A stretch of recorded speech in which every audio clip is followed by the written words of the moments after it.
Today we have a special guest interview. So listen, today's talk is for you ladies. If you are unhappy in your relationship and struggling with that question, the big question, do I stay or do I get out of here? Right? And there are consequences, positive, right? Some positive and negative to whichever one you choose. So how do you know what's right for you? Ladies, I am here today with my friend and colleague, Risa Gall, and she is a relationship and personal empowerment coach for women. Love that. She's the founder of the Full Circle Wellness in Connecticut. Is that where you're at? Yeah. That is awesome. And a mind-body stress relief expert. Lord knows we all need to have more of this woman in our life. She has helped thousands of women over the last 20 years experience greater peace, health, and happiness in their lives. Now, she specializes in helping women get crystal clear on whether or not they can make the relationship work, or if it's time to lovingly release them and be able to move ahead in their lives confidently, right? Without regret. That is a key point right there, which I think a lot of women probably make their decision either way. I mean, that's what we do, but then we hold on to the, well, what if, right? And there's this deep questioning. So I love that being crystal clear. So today, Risa is going to give us some tips on how to navigate the challenges that you might be experiencing in your relationship and get that clarity that you really need to make the decisions that are right for you. This is really powerful stuff, Risa. Thank you so much for being here. Thank you so much, Rose, for having me. I'm happy to be here to share what I can to help people who are struggling in that question. I know it's not a fun place to be, but it's actually good though. If you're, if you're questioning that right now, I just want to applaud you if you're here and you're listening to this, because not everybody has the courage to actually show up and get the support they need if you're struggling with that question. And I'm here to tell you, you really don't have to struggle with it. Wow. Okay. So I am curious, what inspired you to go in this direction with helping people? Is this something that you experienced in your own life, or did you see so many people going through this trouble that you're like, hey, this is how you get in touch with that. This is how you navigate this. Like, where did your passion really come from for this? Yeah, thank you for asking that, Rose. It's from my own life experience, having been married to a man who struggled with alcoholism and depression. And, I've been doing transformational life coaching for a lot of years, for decades. And it was really through my own experience in my marriage. And then, not really having the tools or the support I needed to be able to make the decision that's right for me. And I know, like, the research says, if women who are contemplating divorce are struggling with this question, well, it takes them an average of like 10 years to be able to finally get to that point where they have a clear decision and to be ready to take action. And I know that certainly was my case. I spent a lot longer than I needed to in a situation that really wasn't working. And so I do not want that for you. And I do not want that for anybody who's in that situation. So I, like I said, I realized from my own experience, from my training as a transformational life coach, from all the research I then did and all the women that I've been working with over these past several years, there's actually a process that I've identified that we need to go through if we want to get to that place of 100% clarity, of knowing in our heart, what is the decision that I need to make for me, and get to that place of readiness. And if we decide to leave, if we see that, yeah, it's not going to work, that we can release it in a way that's as loving as possible for everybody's highest good, and be able to move ahead confidently without second guessing or regrets, and just come to that place of peace and clarity. Not to say that it's easy or not painful, but we can do it with grace and ease, and we can know that no matter what happens, we can be happy no matter what, because we get happy with ourselves. And we're at that place of knowing 100% we did what we needed to do. Yeah, that's really powerful. As you're talking, I'm thinking about, what if you were to have stayed, or I mean, not like, anybody, that really the pain comes from, and this is what I'm thinking, correct me if I'm wrong, but really the pain and the suffering of that 10 years you were talking about really comes from just not being congruent with your own self, right? Mhm. And that confusion about like what you should do and what you need to do for your own self. And even if like your decision is definitely 100% stay, the constantly thinking, should I go, like that just sounds awful, like traumatic. You're right on, Rose. That is the pain. The pain is that we're out of alignment with our truth and we're not honoring how we feel. And most of us, like I said, we don't have the tools or the support we need to be able to do that. But that's it. That's where the clarity comes from. Is like, we got to get back in right, good, loving relationship with ourselves. This is the work that I do with my clients and that I do Yeah. in the trainings that we do is, like I always tell them, we don't have control over other people. This is the mistake that I'm moving into like a tip now too. But Yeah, good. Yeah, we need all the tips we can take, right, ladies? We'll take. yeah, yeah, like this is a big shift, but just to recognize, and I think we know this intellectually, but we don't have control over other people, right? And so that's the mistake that I made and that most of the women I see make, is that we see a problem, we know what it is, let's fix it. What's Mhm. the problem? The problem is we don't have control over other people and how they're going to choose to show up. And, maybe we go to counseling, but then, he doesn't follow through on it or whatever it is. It's like, we just, we get so focused on the problem and trying to fix it and change it and make other people be different than how they're being. And it just backfires because nobody likes that. Nobody wants to feel like they're being controlled and told that I need to be different than how I'm being. Not to say that you should not be accepting unacceptable behavior, and not to say that there aren't things that would need to change in order for you to stay and be happy. But the tip that I always tell, this is the first place we got to start, is just, I would invite you, if we can just for now, to get our focus off the problem, off that other person. And just for now, let's just stop, take a step back, recenter. Let's get the focus back on ourselves and just focus on self-care. Just for now, what do I need to do today to take care of myself? I might not like this situation, but I can like myself in it, and I can choose how I want to respond to it. And it starts by us getting our focus off everything that's not working, getting our attention back on ourselves, and just focusing on, what do I need to do to take care of me right now?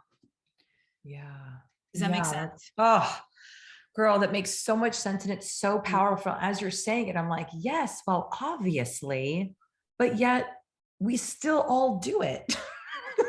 Yeah, it's kind of counterintuitive, isn't it? It's like, oh, nope, it's a problem. I need to wrestle it to the ground and fix it. But how's that working? It's not, right? It's not working. Right. Or like getting So the other person to change. And like, I believe it so deeply. Like, if you would just put the freaking dishes away, like I'd be happy. you said that you would, or Right. like whatever it is, right? Like, if you would just behave, then I would feel okay. That's the big mistake I think we all make. It's like, if they would just be different, then I'd be happy. Well, guess what? We don't have control over that. But you know what? We do have a lot of power to influence what's happening. Like I said, we always have the power to choose how we want to respond.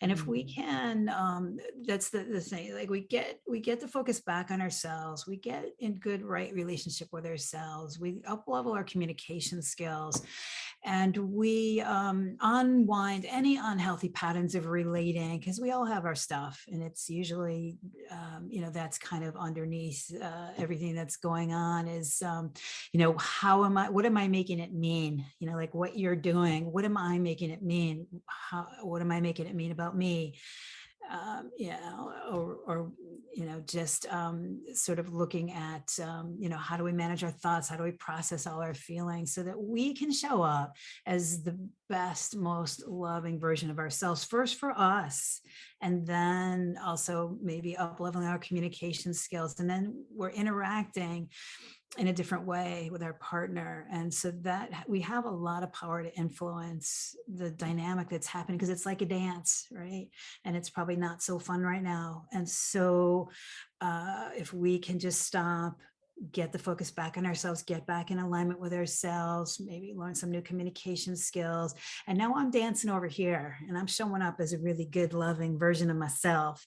And so then what happens? That automatically, even just if you can do this one thing, I've had some my clients that I work with, just by stopping, trying to control and fix it and change it, your partner can feel that. Even if if you're not saying anything, it shifts the whole energy in the relationship, and it automatically takes some of that pressure off of it and automatically improves things just by us changing our focus. And I know it's not that easy, because it sort of becomes a habitual pattern of thinking. I had to sort of retrain my whole brain. I got so focused on everything that wasn't working, and wanting to fix and change that other person. And it took me like a while to realize that, when I'm banging my head against a brick wall here, it's not feeling good. How about we just kind of stop that right now and stop trying to control things that we don't have control over, and shoot, we could find, where am I? Like, where am I in all of this? I totally lost myself in that whole situation. I think it's easy for us to get consumed by all the problems and everything that's going on. So can you see, like, it's really powerful if we can get the attention back on ourselves. That's how we find the clarity, though, is like, we gotta just focus on, where we have power. How do I want to show up?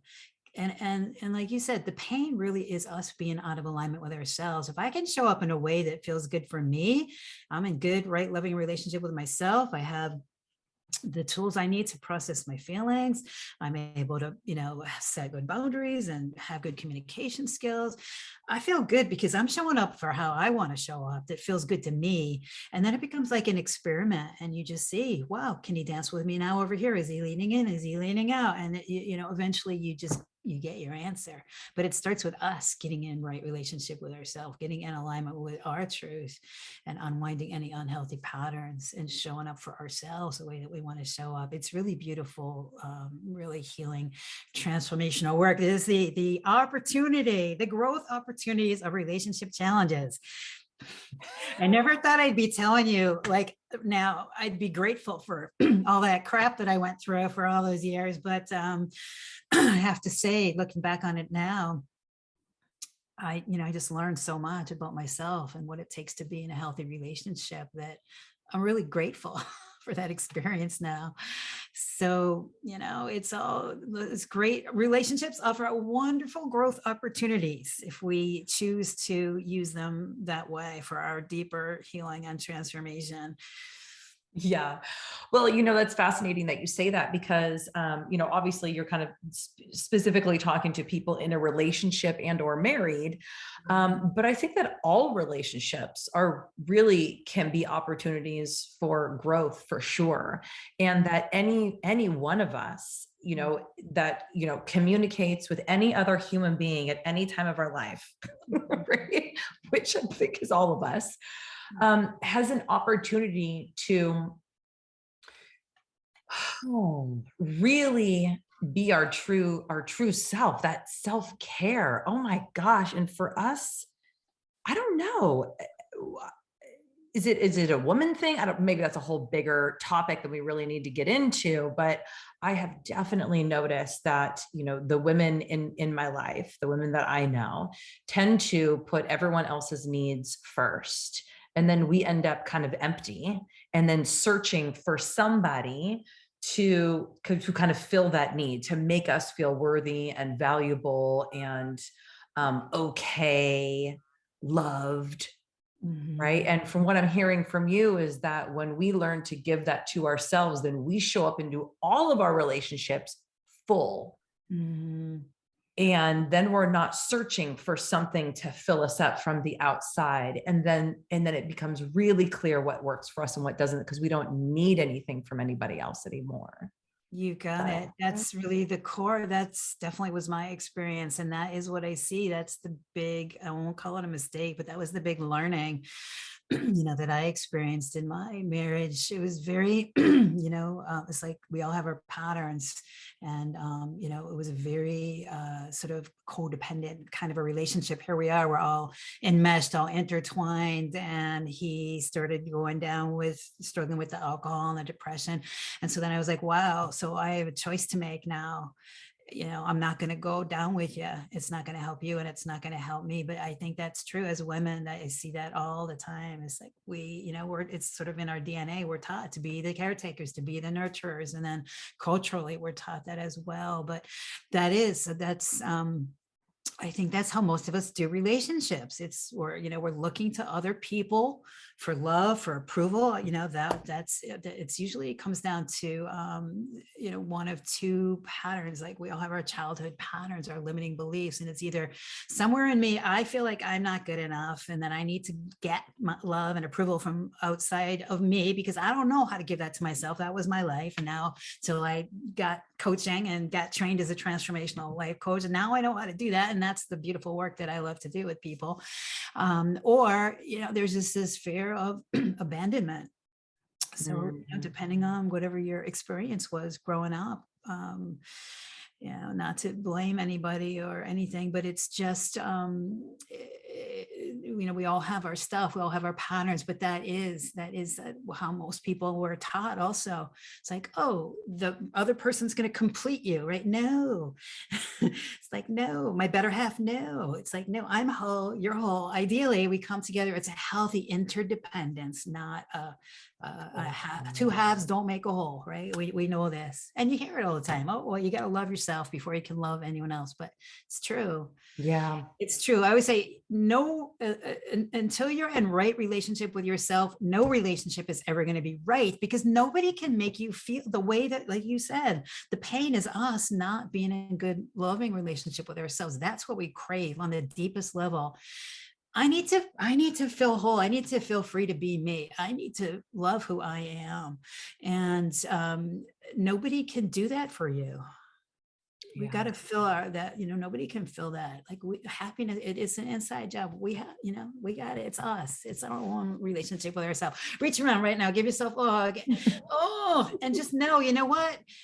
It's all story. It's all what we've learned. It's all limiting beliefs and story. And the truth is, you are already whole and perfect and complete. And we do love ourselves. It's our natural state, just like a little child, right? So we do have that part of it. We do have that part of us. So that's the work. That's, I love to do that transformational work, is get you to that place where you are experiencing that radical self-acceptance, that wholeness, that peace within yourself, that freedom to express yourself authentically and powerfully, and unwinding anything that's in your way of doing that.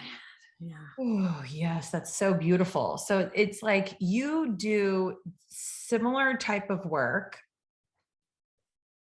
through the lens of relationships and should I stay or should I go? So like that's the clarity that the people get. And I do similar type of work, but more around like food and body image. And it really just, both of them come down to supporting the woman and being her absolute wonderful best true self. And so that is so wonderful and exciting, coming from, myself being, when I was a kid, I felt very uncomfortable around women. I didn't really have a lot of,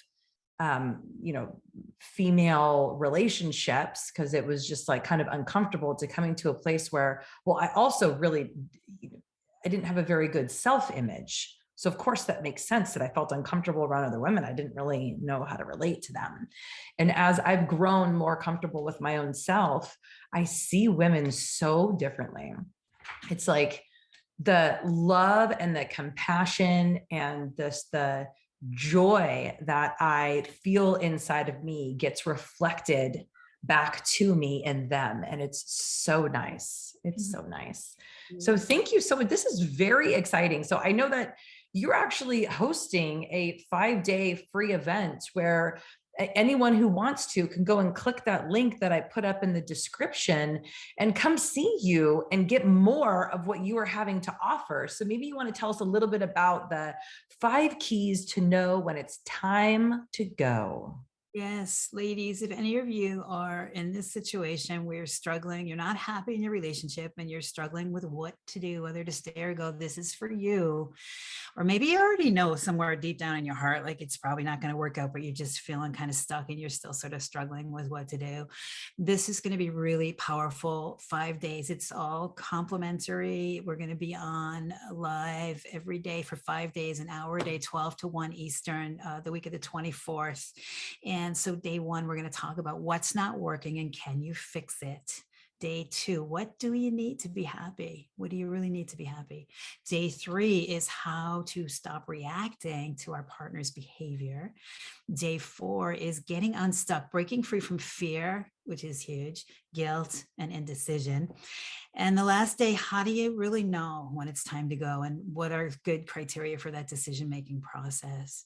So it'd be my honor and pleasure to be able to support you because I honestly, just want you to know that you just don't have to keep struggling with that question. It's like I said, there's a process you can go through, and we're not going to be making any big life decisions in 5 days, at least most of us. However, you are going to come away feeling just more calm, more centered, less frustrated, because you're going to get some powerful tools to start to interrupt the negative dynamics that are happening right now in your relationship. And you're going to understand the process you need to go through to get to that place of clarity that you need. So it's like, it's just getting you on the path. We're just going to show up, help you feel happier right now. As of next week, you can be happier and you can feel like, okay, I understand. I see the path before me. I understand what I need to do to be able to move ahead, to get to the point that I can be able to make a decision that's right for me. And it'd be my honor and pleasure to support you and I highly encourage you to take advantage of that free training coming up. Just click that link if you want to come on over. It's going to be all confidential. We'll be on Zoom, only I'll be on, and then we'll have some private time after the recording. We'll shut that off and we'll just have a private time where we can do some questions and answers and have some free coaching and connect with each other in a supportive group. So I know in the past when I've done it, it's been a really transformational week for a lot of the women. So I'm excited to be able to share that with your folks here. Rose, thank you so much for having me on. Amazing. Thank you so much, Risa. Thank you. And I also want to say not just thank you for coming on and sharing with us, but I also just want to thank your younger self for going through all the stuff that you went through and for that fierce determination to understand and to heal and to know more and to help other people as well. So thank you for all of your experience and wisdom to this point too. Thank you so much. Yeah, we all have to appreciate ourselves for just getting to this point in our lives where we're at, right? And just for showing up and for seeking out the support we need. We all need it. We all need help and support. You know what? I have a coach. Everybody, it's like we all need several coaches. Yeah, we all need help and support. All the help I can get. And I imagine if you could have had this figured out, you would have figured it out by now. This is not easy stuff we're talking about. So definitely click that link, come on over and join me, and let's get you on the path to finding that clarity you need. Start feeling a little more at peace right now and more happy. You can start as soon as next week. So come on over and join me. That's beautiful. Thank you, Risa. Thank you so much. I'll see you soon. All right. Thank you, Rose. Bye.